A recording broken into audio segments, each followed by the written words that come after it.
Aboriginal and Torres Strait Islander viewers should exercise caution when watching this program, as it may contain images of deceased persons. For the past 8 years, Dennis Simmons has been the face of Noongar Dandjoo. He's a family man, artist, educator, sportsman, and amongst all, Dennis is passionate about his culture. Now let's find out the story behind the hair.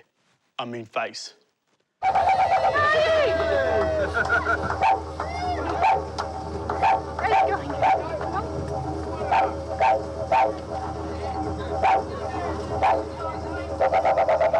Yeah, I've never really met someone who seems to just live to give back. He just wants to give back. I have this knowledge that's acquired me over, 30, 40 years of life, and I've had amazing experiences that some people wouldn't have had, and I've learnt certain things.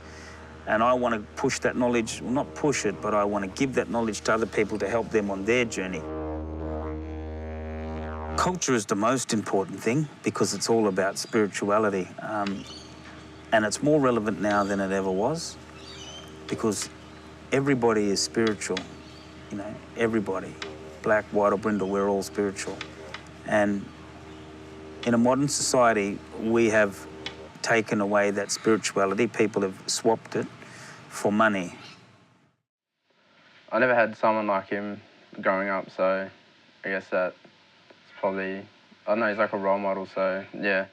So a lot of my students have had lives that, have had massive ups and downs, and sometimes have had absent parents or absent family members. So for Dennis to now be in their life as a really solid point of contact and support is so wonderful for the kids, especially the boys who just have such a great role model. Interesting upbringing. My mum was stolen generation, so she carried a lot of pain and hurt with her as she told us things about her growing up in the missions.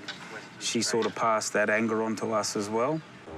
My son was born, young Dennis was born 24 years ago. And when he was born, I held him in my hands and I looked into his eyes and I had like an epiphany, and I just looked at him and I thought, it was like he was going to go through all the stuff that I'd been through, and I was like, no, this is not going to happen for him. It's not going to be the same way for young Dennis as it is for me.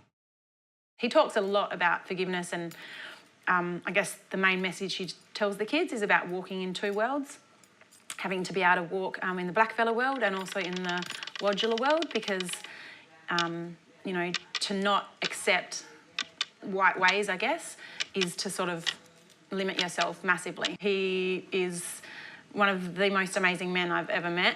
He's so generous of spirit. He's the most amazing role model for young Aboriginal people and non-Aboriginal people as well. Thank you, Dennis, for learning me more about my culture and just helping me.